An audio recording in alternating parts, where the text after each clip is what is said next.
Yeah. So we have come across a big story. Keeping that big story beside, let us get on to one small story. Manaki, we have a term called unit measurement. Unit measurement ఈ పదం అర్థమైందా? Yeah Navya?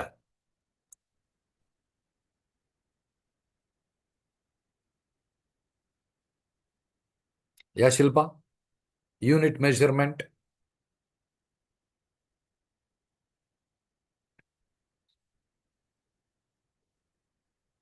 Yeah తబస్సం?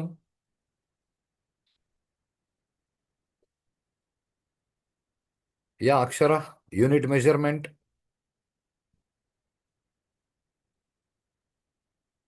Yes sir. ఏం unit measurement అంటే? Sir, measurements అంటే కొలతలు sir. Okay. Unit measurement అంటే?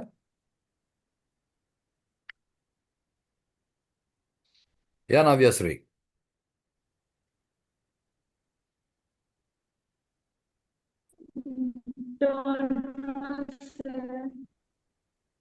లేదురా, నీది వాయిస్ చాలా బ్రేక్ అవుతుంది.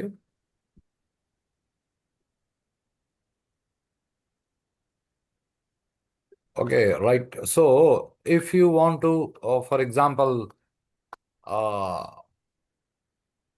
ఏ తబస్సం, ఇంట్లో పొద్దునే పాలు తీసుకొస్తారు కదా? Yes sir. ఆ, ఎలా మా రోజు ఒక హాఫ్ కేజీ తీసుకుంటారా, 1 కేజీ తీసుకుంటారా? లీటర్స్ 1 లీటర్ అట్లా తీసుకుంటాం अच्छा సార్. अच्छा, लीटर्स में लेते हैं आप लोग? Yes sir. కేజీలో తీసుకురా? No sir. ఓ. సో గోల్డ్, రైస్, గ్రామ్స్ లో సార్. గ్రామ్స్ లోనా కిలోగ్రామ్స్ లోనా? రెండిట్లో సార్. మరి దానిలో యూనిట్ మెజర్మెంట్ ఏది?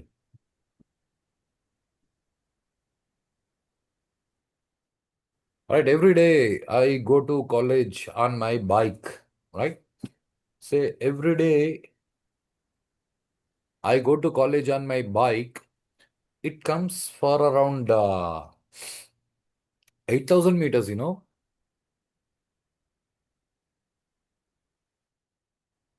Yeah, 8,000 meters or 8 kilometers. రెండు సేమే సార్. ఓ. మరి దానిలో యూనిట్ మెజర్మెంట్ అంటే?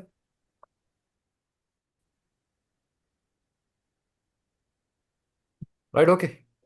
సో ఒక చిన్న కథ చెప్తాను. ఈ కథను జాగ్రత్తగా విని అర్థం చేసుకోవడానికి ట్రై చేయండి. చిన్నప్పుడు, ఇప్పుడు అంటే ఓకే, ఏదో మొబైల్స్ వచ్చినాయి కాబట్టి మొబైల్లో ఏదో టెంపుల్ రన్ ఇలాంటి గేమ్స్ ఆడడం అలవాటు అయిపోయింది. కానీ చిన్నప్పుడు మొబైల్స్ కంటే కూడా వేరే చిన్నపిల్లల ఆటలు వేరే ఉంటాయి. ఎలా ఉంటాయనంటే, ఏదో సమ్మర్ హాలిడేస్ వచ్చినాయి అనుకోండి, స్కూల్కి సెలవులు ఇచ్చినారు. మీ ఇంటి పక్కనో లేకపోతే మీ స్ట్రీట్లో మీ ఇంటికి ఎదురుగాను ఎవరో ఇల్లు కడుతున్నారంటే ఇంటి ముందర ఇసుక కుప్ప వేసి ఉంటారు. అందరూ పిల్లలందరూ ఇసుక కుప్పలో ఎగిరి దుంకుతా ఉంటారు. కరెక్టా కదా?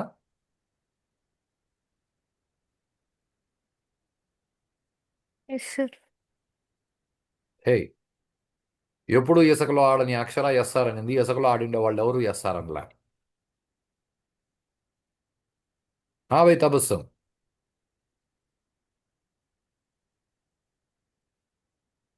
డెల్.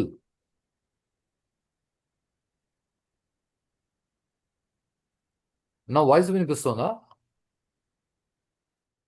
Yes sir. వీళ్ళేమైనారు? డెల్, తబస్సం ఇద్దరు సైలెంట్.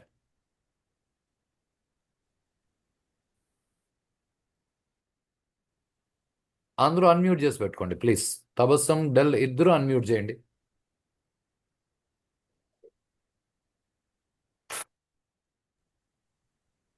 Yes sir. ఇంతసేపు ఏమైనారు?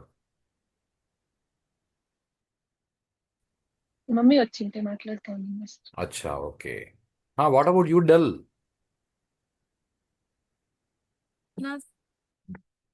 డాడీ వచ్చినారు సార్, మాట్లాడుతుంటిని. Right, okay. చిన్నప్పుడు ఆడుకున్నారు లేదా ఇసుకలో? Yes sir. గూడు కట్టడము, ఏదో చిన్న ఆ, దాని లోపల గుంత చేయడము, దానిలో లేదా ఆ, ఏదో దాచిపెట్టి వెతకడము. ఇసుకలో ఆ ఆట అని అంటే దానికి నెవర్ ఎండింగ్, రైటా? So yes sir. అలా ఆడుకునేటప్పుడు ఏదో మధ్యాహ్నం 11:30, 12:30 అయింది, మీ అమ్మగారు పిలిచింటారు, రేయ్ అన్నం తిందురా. కానీ మీకు అక్కడ మీ ఫ్రెండ్స్ అంతా ఆడుకుంటా ఉన్నారు, వాళ్ళని వదిలేసి రావాలంటే మీకు మనసు ఒప్పలేదు. హాలిడేస్ దొరికినాయి, హాయిగా ఆడుకోవాలనుకుంటా ఉన్నారు. ఏదో అట్లా చేసి ఇట్లా చేసి మీ అమ్మగారు కష్టపడి మిమ్మల్ని ఇంట్లో లాక్కొని వచ్చి మీకు ఆ అంటే 3 ఏళ్ళు 4 ఏళ్ల వయసు అప్పుడు ఆ అమ్మ నోట్లోకి ముద్దలు పెట్టేది, గోరు ముద్దలు. కరెక్టే కదా నవ్యశ్రీ? సార్. కానీ ఒక 7 years 8 years వయసు వయసు వచ్చిన తర్వాత అమ్మ నోట్లో గోరు ముద్దలు పెట్టేది కాదు. అమ్మ అన్నం కల్పించేస్తుంది, మీరు తినేస్తారు. కరెక్టే కదా Tabassum? Yes sir. Yes sir. Now start thinking. మీ అమ్మగారు ప్లేట్లో అన్నం కల్పించేసినారు, మిమ్మల్ని పట్టుకొని లాక్కొచ్చి కూర్చోబెట్టినారు. మళ్ళీ ఆడుకుందిలే, ఫస్ట్ తినేసిపో అని. సరే, మీరు కూర్చొని తినడం మొదలు పెట్టినారు. అమ్మ ఏదో కొంచెం అన్నం పెట్టింది అక్కడ, మీరు తిన్నారు. మధ్యలో లేచి అయిపోయింది, బయట మీ ఫ్రెండ్స్ అంతా అరుస్తూ ఉంటే అరుపులన్నీ వినేసి అర్జెంట్ పరిగెత్తుకుంటా పోయి చేయి కడిగేసి పరిగెత్తుకుని పోతా ఉంటే మీ అమ్మగారు మిమ్మల్ని ఏనికి పిలిచింటారా, ఏ నోరు మూసుకొని రా, చూడు అన్నం ఎంత పెట్టింటే అంత అలాగే ఉంది, నువ్వు తినలేదు అంటే మీరు లేదమ్మా నేను తిన్నాను, కలిపిందంతా అట్లే ఉంది, ఏం తిన్నావు అంటే మీరు ఒక మాట అంటారు, లేదమ్మా నేను 6 ముద్దలు తిన్నాను, కడుపు నిండిపోయింది. కరెక్టే కదా తవసం? Yes sir. ఏ నవ్యశ్రీ, రైటా? సార్. 6 ముద్దలు తిన్నాను, 7 ముద్దలు తిన్నాను, కరెక్టే కదా? Yes sir. మ్మ్. యా తవసం, మొన్న ఎంసెట్ ఎగ్జామ్ జరగడానికి ముందు ఇంట్లో అమ్మ నాన్న మంచి బూస్ట్ తెచ్చి ఉంటారు, బాగా రాయాలి ఎగ్జామ్, మంచి ర్యాంక్ తెచ్చుకోవాలి. ఆవిడ పగలు రాత్రి ఎస్ సార్. పుస్తకాలు పెట్టుకొని దున్నేసి ఉంటారు. ఆ రోజు రాత్రి 8 అయింది, 8:30 అయింది, భోజనానికి మీరు రాలేదు. మీ అమ్మగారికి బాధేసింది, అయ్యో పాపం బిడ్డ చదువుతా ఉంది అని అనేసి 9 గంటలకి అమ్మే అన్నం కలిపి ప్లేట్ తీసుకొచ్చి మళ్ళీ ఇచ్చింది. నువ్వు చదువుకుంటానో కొంచెం తినేసి మళ్ళీ ఎస్ చదువుకో. సార్. మీరు కాసేపు చదివేసి మళ్ళీ తింటాను ఉండుమా, ఇది ఒక్కటి నేర్చుకొని ఇది ఒకటి చూసేసి ఏందో మాట్లాడింటారు. సర్లే ఓకే నువ్వు తినేయి అనేసి మీ అమ్మ ప్లేట్ అక్కడ పెట్టేసి వెళ్ళింది. ఇప్పుడు మీరు కూడా ఏదో సీరియస్గా చదవాలని అనుకున్నారు, మీకు తిండి మీద ధ్యాస రాలేదు, అప్పుడు కూడా మీరు సగమే తిన్నారు. ఆ తర్వాత మళ్ళీ 9:30 9:45 మీ అమ్మ వచ్చి చూసింది, ప్లేట్లో సగం అన్నం ఇంకా అట్లే ఉంది.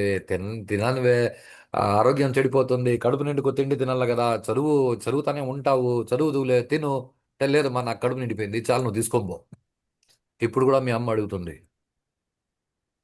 పెట్టిన అన్నంలో సగం అట్లే ఉంది నువ్వేం తిన్నావు అంటే, ఇప్పుడు కూడా మీరు అదే మాట అంటారు, లేదమ్మా నేను 6 ముద్దలు తిన్నాను లేదా 7 ముద్దలు తిన్నాను చాలు నాకు కడుపు నిండింది.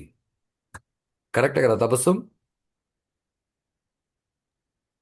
Yes sir. See, now you are almost 16 17. ఆ రోజుల్లో you are just 7 years aged, ఇప్పుడు 16 years ఏజ్డ్. ఒకసారి మీ చేతిని అరచేతిని ఒకసారి జాగ్రత్తగా చూసుకోండి. ఇప్పుడు మీ అరచెయ్యి ఎంత ఉంది? 7 years ఏజ్లో మీ చెయ్యి ఎంత ఉండేది? రైట్ నవ్య? సార్. అంటే ఆ రోజు కూడా మీరు వాడిన పదం ఏమేనంటే 6 ముద్దలు తిన్నాను. ఓకే, ఈ రోజు కూడా మీరు వాడే పదం అదే, 6 ముద్దలు తిన్నాను అంటే చేత్తో ఒకసారి అన్నం ఎత్తి నోట్లో పెట్టుకుంటే అది ఒక ముద్ద అన్నం, యూనిట్ మెజర్మెంట్. అంతేగాని అన్నం 6 ముద్దలు అంటే ఎంత సైజులోనే ఉండాలి కాదు. ఈ వయసులో మీ చేతిలో అన్నం ముద్ద ఇంత ఉండేది, ఈ వయసులో మీ చేతిలో అన్నం ముద్ద ఇంత ఉంది.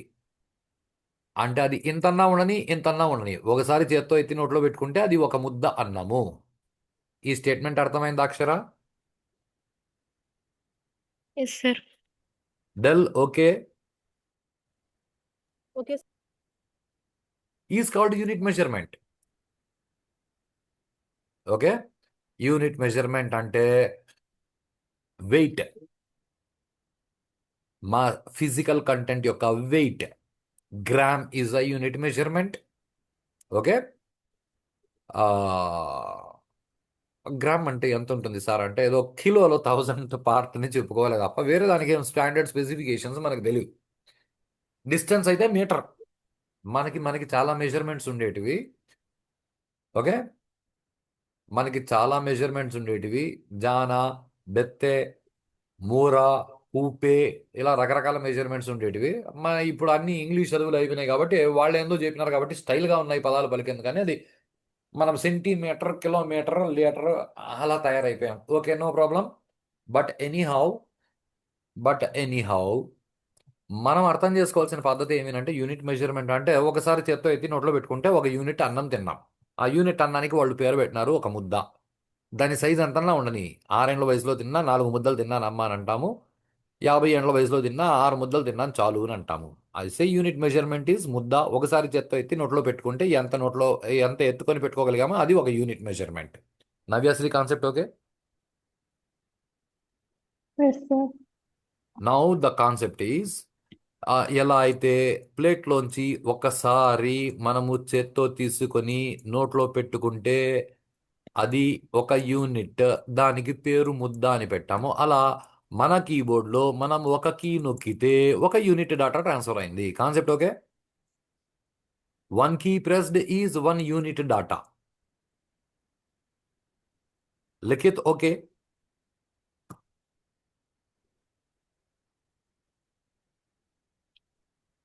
సో ఇప్పుడు కీబోర్డ్లో ఒక కీ నొక్కితే ఏం జరుగుతుంది ఈజ్ సంథింగ్ ఇంపార్టెంట్. నిన్న మనం చెప్పుకున్నాం కీబోర్డ్లో ప్రతి కీకి ఒక కోడ్ నెంబర్ ఉంటుంది. దాన్ని యాస్కీ కోడ్ అని అంటాము. రైటా? ఆ యాస్కీ కోడ్ బైనరీ సిస్టంలోకి కన్వర్ట్ అయి ట్రాన్స్ఫర్ అవుతుంది. అంటే కీబోర్డ్లో మనం ఒక కీ నొక్కితే దాని కోడ్ నెంబర్ బైనరీ సిస్టంలో కన్వర్ట్ అయి ట్రాన్స్ఫర్ అవుతుంది. ఇప్పుడు దాని కోడ్ నెంబర్ అంటే ఎంత ఉంటుంది అంటే ఏమో ఉంటే -128 ఉండొచ్చు, లేదా 127 ఉండొచ్చు. ఈ రెండింటి మధ్య ఏదైనా ఒక నెంబర్ ఉండొచ్చు, కానీ దీనికంటే చిన్న నెంబరు దీనికంటే పెద్ద నెంబరు ఉండదు. Concept right? Yes, sir. అంటే ఇలా మైనస్లో ప్లస్లో కాకుండా మామూలుగా చెప్పుకుంటే సార్ మామూలుగా చెప్పుకుంటే 255 is the biggest number. Zero including జీరోతో కలుపుకొని 256 కీస్ ఉన్నాయి అంటే 256 సింబల్స్ ఉన్నాయి. 256 సింబల్స్కి ఒక్కొక్క దానికి ఒక్కొక్క code number from 0 to 255. Navyasri okay?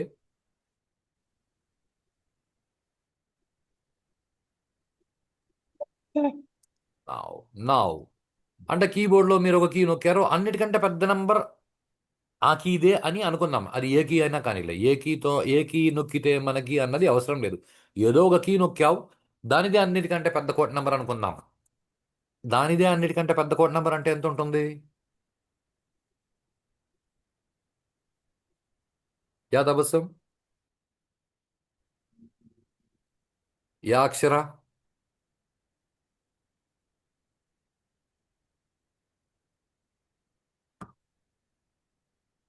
ఓ మీ క్లాస్లో 60 మంది ఉన్నారు బా. ఓకేనా? Yes, sir. Yes, sir. 60 మందికి రోల్ నెంబర్లు ఇచ్చినారు. 1 2 3 4 5 6 7 8 అంటే లాస్ట్ రోల్ నెంబర్ ఎంత ఉంటుంది? 60. అంటే ఇప్పుడు మీ క్లాస్లో అందరికంటే పెద్ద రోల్ నెంబర్ ఎవరిది? 60. ఇప్పుడు కీబోర్డ్లో 256 సింబల్స్ ఉన్నాయి. అన్ని సింబల్స్కి కోడ్ నెంబర్స్ ఇచ్చినారు. 0 నుంచి 255 వరకు ఇచ్చినారు. ఇప్పుడు నువ్వు ఏదో ఒక కీ నొక్కినావు, ఫర్ ఎగ్జాంపుల్ ఆ కీదే అన్నిటికంటే పెద్ద కోడ్ నెంబర్ అనుకుందాం. అంటే అప్పుడు ఎంత కోడ్ నెంబర్ ఉంటుందండి? 255. తబస్సం ఓకే? Yes, sir. నవ్యశ్రీ అర్థమైందా? అర్థమైంది సార్. అంటే మీరు ఒక కీ నొక్కారు, అన్నిటికంటే పెద్ద కోడ్ నెంబర్ దానిదే, అది 255. అంతకంటే పెద్ద నెంబర్ అయితే కంప్యూటర్లో లేదు. ఇప్పుడు ఇది బైనరీ సిస్టంలో కన్వర్ట్ అయితే 2 127s లెఫ్ట్ ఈజ్ 1, రైటా?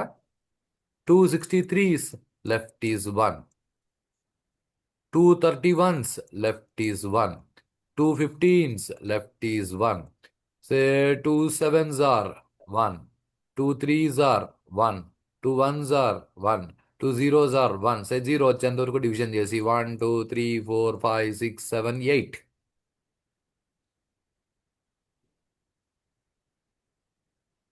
అంటే కీబోర్డ్లో మీరు ఒక కీ నొక్కితే అన్నిటికంటే పెద్ద కోడ్ నెంబర్ దానిదే అయితే, అది 255 అయితే, దాన్ని బైనరీ సిస్టంలో కన్వర్ట్ చేస్తే 1 2 3 4 5 6 7 8 డిజిట్లుగా కన్వర్ట్ అయింది. కరెక్టా కాదా?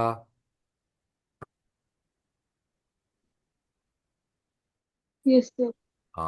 8 డిజిట్లుగా అంటే 8, చాలా జాగ్రత్తగా పట్టుకోండి, 8 బైనరీ డిజిట్స్ గా కన్వర్ట్ అయింది. Concept right? Yes, sir. డెల్ అర్థమవుతుందా? Yes, sir. ఆ, అంటే కీబోర్డ్లో ఒక కీ నొక్కితే 1 యూనిట్ డాటా అంటే అది 255 కంటే పెద్ద నెంబర్ ఏది దాని కోడ్ నెంబర్ లేదు. కాబట్టి అది బైనరీ సిస్టంలో కన్వర్ట్ అయ్యి ట్రాన్స్ఫర్ అయ్యేటప్పుడు 8 డిజిట్లుగా కన్వర్ట్ అవుతుంది, అంతకంటే ఎక్కువ బైనరీ డిజిట్లుగా కన్వర్ట్ అవ్వదు. 8 బైనరీ డిజిట్లు, 8 బైనరీ డిజిట్లు అని మాట్లాడడానికి చెప్పడానికి బద్ధకం ఎక్కువయ్యి బైనరీ డిజిట్స్లో మొదటి 2 అక్షరాలు బిఐ, లాస్ట్ 2 అక్షరాలు టిఎస్ తీసుకుని వాళ్ళు 8 బిట్స్ అని పిలవడం మొదలు పెట్టారు. ఇక్కడ 8 బిట్స్ అంటే బైనరీ డిజిట్స్ అని అర్థం, అంతేగాని 8 బిట్స్ అంటే 8 ముక్కలు అని అర్థం కాదు. నవ్యాశ్రీ ఓకే? Sir. 8 బిట్స్ పదం అర్థమైందా? బిట్స్ అనే పదము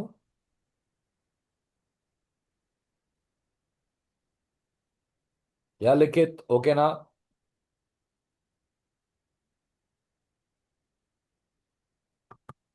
సో అంటే ఒక కీ నొక్కితే 8 బిట్స్ ట్రాన్స్ఫర్ అయింది, 2 కీలు నొక్కితే 16 బిట్స్ ట్రాన్స్ఫర్ అయింది.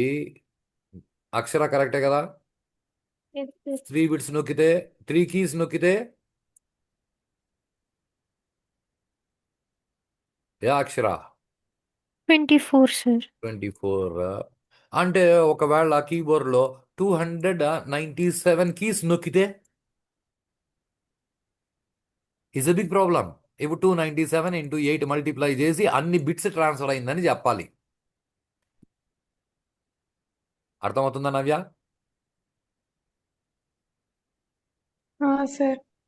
ఇదో మళ్ళీ ప్రాబ్లం వచ్చింది. ఈ ప్రాబ్లమ్స్ మనకి రావు. ఈ ప్రాబ్లమ్స్ అన్నీ అమెరికాలో వాళ్ళకే వస్తాయి, అమెరికాలో యూరోప్లో వాళ్ళకే వస్తాయి. అందుకు వాళ్ళు ఏం చేసినారు అంటే, ఇప్పుడు ఈ 8 బిట్స్ 16 బిట్స్ ఇలా బిట్స్ బిట్స్ అని చెప్పుకుంటూ పోతే కష్టం అవుతుంది. కాబట్టి వాళ్ళు ఈ 8 బిట్స్ ఏవైతే ఉన్నాయో ఈ 8 బిట్స్ని కలిపి ఇంగ్లీష్లో 1 బైట్ అనే పదంతో రిప్రజెంట్ చేయడం మొదలు పెట్టారు. సో సో ఈ స్టేట్మెంట్ని జాగ్రత్తగా గమనించండి. It is not 1 byte is equal to 8 bits. It is that 8 bits together called 1 byte. నా స్టేట్మెంట్ అర్థమైందా? Yes, sir. Akshara okay? Yes, sir. పుస్తకాల్లో మనకి ఇవన్నీ ఎవరు రాయరు. ఆ 1 బైట్ అంటే 8 బిట్స్ కావాలంటే తెలుసుకోండి, లేకపోతే వదిలేయండి అని అంటారే తప్ప ఇవన్నీ ఎవరు పట్టించుకోరు. సో సో ఇప్పుడు ఇది ఒక పెద్ద concept. A standard keyboard can produce the 256 symbols. Each is given with a code number 0 to 255, total of 256. Otherwise, we represent with the signed values. Say it becomes a minus 128 to minus 1 negative numbers and 0 to 127, keeping 0 as the first positive integer. So, when one key pressed, it is 1 unit data. So, one key pressed. Its ASCII code is converted into binary digits and transferred. So, one key is equal to 1 unit is equal to 255 converted into binary system gives rise to that is 8 binary digits. So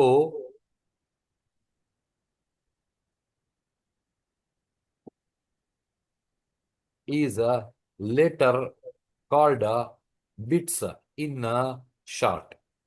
So 1 unit data is equal to 8 bits. Later, this 8 bits together is called 1 byte. ఇది చరిత్ర. 1 byte is equal to 8 bits కాదు, 8 bits together called 1 byte.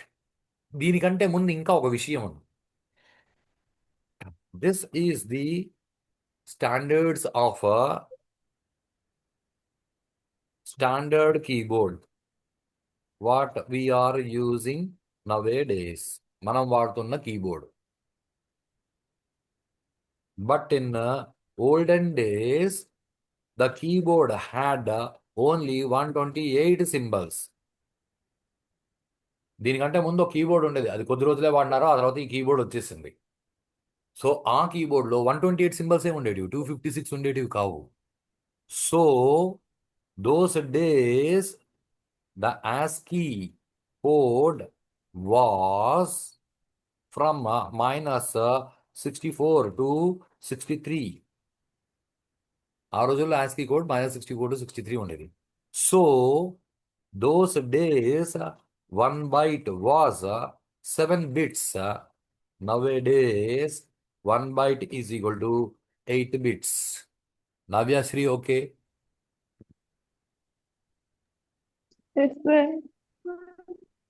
The old code was called, is called ASCII 7 and the current code is called ASCII 8. ఇది ఓవరాల్గా data టైప్స్లో మీరు అర్థం చేసుకోవాల్సిన విషయాలు. ఇవన్నీ అర్థం చేసుకుంటే ఇక్కడ డాటా టైప్స్లో you have one more concept to be understood called format specifier. దీని గురించి పెద్ద తల ఇప్పుడు బాదుకునే అవసరం లేదు, దీని గురించి మళ్ళీ చూస్తాను. ఫార్మేట్ స్పెసిఫైయర్ అంటే అదేదో %C అంట, ఇంటీజర్ అంటే %D అంట, ఫ్లోట్ అంటే %F, డబల్ అంటే %LF అని వాడతారు, ఓకే, లేదా %E అని వాడొచ్చు. ఎక్స్పెనెంట్ నోటేషన్తో చూపిస్తుంది, అది 10 డిజిట్స్ని చూపదు. ఇంటర్నల్ ప్రాసెస్కి 10 డిజిట్స్ని వాడుకుంటుంది. ఇవి ఫార్మేట్ స్పెసిఫైయర్స్. ఇక్కడికి మన డాటా టైప్ అనే టాపిక్ ఫార్మేట్ స్పెసిఫైయర్స్ తప్ప మిగిలినవి కంప్లీట్ అయినాయి. రైట్. సో రేపు ఫార్మేట్ స్పెసిఫైయర్స్ అనే టాపిక్ని కొద్దిగా అర్థం చేసుకుని that goes for around 5 to 10 minutes. ఆ ఫార్మేట్ స్పెసిఫైయర్స్ అయిపోయిన తర్వాత then we get on to next token called functions. దీని టోకెన్గా ఎవరు చెప్పరు, ఆ చెప్పని వాళ్ళందరూ పిచ్చివాళ్ళు, దాన్ని పట్టించుకోవద్దు. ఈ ఫంక్షన్స్ అన్నది అర్థం చేసుకోకుండా మీరు ఏ ప్రోగ్రామింగ్ లాంగ్వేజ్లోనూ పనిచేయలేరు. So functions, say you have something called libraries. Functions libraries అయిన తర్వాత అప్పుడు ప్రోగ్రామ్ కంటే ముందు ప్రోగ్రామ్ పార్ట్స్. ప్రోగ్రాంలో ఏమేం పార్ట్స్ ఉంటాయి? So IO operations. ఇది అయితే అప్పుడు మీరు ఫస్ట్ ప్రోగ్రామ్ చేస్తారు. Right Navyasri? Yes, sir. Tabassum okay? Loops, sir. Yeah Navya? Yes, loops. ఏ కమాన్ రే, ఫస్ట్ ప్రోగ్రామ్ మొదలు పెడతాం. అసలు ప్రింట్ ఆఫ్ హాయ్ దగ్గరికి వెళ్తే మనకి సినిమా కనిపిస్తుంది. ప్రింట్ ఆఫ్ హాయ్ అయిన తర్వాత చాలా ఉంది. ఆపరేటర్స్ అయిన తర్వాత బ్రాంచింగ్ తరువాత లూప్స్ తర్వాత మళ్ళీ ఫంక్షన్స్, ఆ తర్వాత మళ్ళీ అరేస్, మళ్ళీ పాయింటర్స్, మళ్ళీ స్ట్రక్చర్స్, మళ్ళీ యూనియన్స్, మళ్ళీ file processing. And be clear, పేరుకి నేను సి నేర్పుతున్నాను అని అంటున్నానే కానీ ఫస్ట్ ప్రోగ్రామ్ మొదలైన వెంటనే we work out with two things simultaneously. ఒకటి సి, రెండు మధ్యలో పైథాన్తో కూడా పనిచేస్తాం. సిలో ఎలా పనిచేయాలి, పైథాన్లో ఎలా పనిచేయాలి, రెండింటిని కంపేర్ చేసుకుంటూ రెండింటి మీద గ్రిప్ తెచ్చుకుందాం. తబస్సుమ్ ఓకే? Yes sir. అర్థమైందా నవ్యశ్రీ? అవును సార్. మీకు అది కూడా కావాల్సిందే కదా. కావాలి సార్. కాబట్టి పైథాన్ వేరే కోర్స్, దానికి ఒక 4,000 పే చేయండి. మిషన్ లెర్నింగ్ వేరే కోర్స్, దానికి ఒక 10,000 పే చేయండి. అలా ఏం లేదు. ఒకసారి సైకిల్ నేర్చుకుంటే అట్లా సైకిల్ ఎంతో, లేడీ బర్డ్ సైకిల్ అంతే. అఫ్ కోర్స్ బ్యాలెన్స్ పట్టడం స్కూటీలో అంతే, ఎన్ఫీల్డ్ బుల్లెట్లో కూడా బ్యాలెన్స్ పట్టడం సైకిల్లో ఎలా పడతామో అలాగే పడతాం. కాబట్టి ఏదో 2-3 విషయాలు అలా చూసుకుంటూ వెళ్ళిపోదాం ముందరికి. Right? Okay sir. And be clear Navyasri, I promise you will do programs on your own. మీరు సొంతంగా ప్రోగ్రాంలు చేస్తారు. And okay sir. I know it is dream of engineering students. సొంతంగా ప్రోగ్రాంలు చేయాలని కలలు కంటూ ఉంటారు. 4 సంవత్సరాలు కలలు కానీ 4 సంవత్సరాల తర్వాత ఉద్యోగం వచ్చేస్తే అప్పుడు చేస్తారు తప్ప అంతవరకు చేయరు సొంతంగా. కరెక్టా కదన్నా వ్యస్వి? సార్, ఏనవ్యా? ఇలా ఏం చెప్పారు సార్ ఆ ఇంజనీరింగ్ కాలేజెస్లో? ఏ కాలేజీలో కూడా చెప్పర్రా. మనం ఎంజాయ్ చేయాలి అంతే. మనం సబ్జెక్ట్ని ఎంజాయ్ చేయాలి, లైఫ్ని ఎంజాయ్ చేయాలి, రెండింటిని ఎంజాయ్ చేయాలి. మనం లైఫ్ని మాత్రమే ఎంజాయ్ చేస్తాము, సబ్జెక్ట్ని అంటే ఏ కాలేజీలో ఎవరు చెప్పరు నాన్న. మీరు ఒక కాలేజీలో చదువుతున్నారా? నాకు దాదాపుగా ఈ ఆ, దక్షిణ భారతదేశంలో కనీసం అని అంటే ఒక 25-30 ఇంజనీరింగ్ కాలేజీల నుంచి నాకు స్టూడెంట్లు ఉండేవాళ్ళు. శాస్త్ర, SRM, RMK, Satyabhama, Manipal university, ఆ, అమృత యూనివర్సిటీ. రైట్.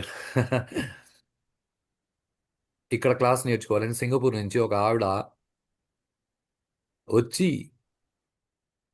20 days మదనపల్లిలో స్టే అయ్యి వాళ్ళ రిలేటివ్స్ ఇంట్లో జావా నేర్చుకుని వెళ్ళింది. ఏమనంటే జావా అక్కడైతే 15 రోజులు 20 రోజుల మధ్య నేర్పించేస్తారు. అదర్వైజ్ జావా నేర్చుకోవాలి అంటే 6 నెలలు సంవత్సరం పడుతుంది. ఓకే. సో ఐ ప్రామిస్ మీరు సొంతంగా ప్రోగ్రామ్స్ చేస్తారు. కాకపోతే ఇప్పుడు ఎలా ఓపిక్గా ఉన్నారో అలా ఓపిక్గా ఈ టాపిక్స్ అయ్యేంత వరకు ఓపిక్గా ఉండండి. ఆ తర్వాత ప్రోగ్రామ్స్ మీకు దండిగా ఇస్తాను. థియరీ ఏముంది, మనం కాన్సెప్ట్ అర్థం చేసుకోవాలి, దాన్ని వాడుకోవాలి. Right Tabassum? Okay sir. Nice. చలో have a good day. Will meet tomorrow.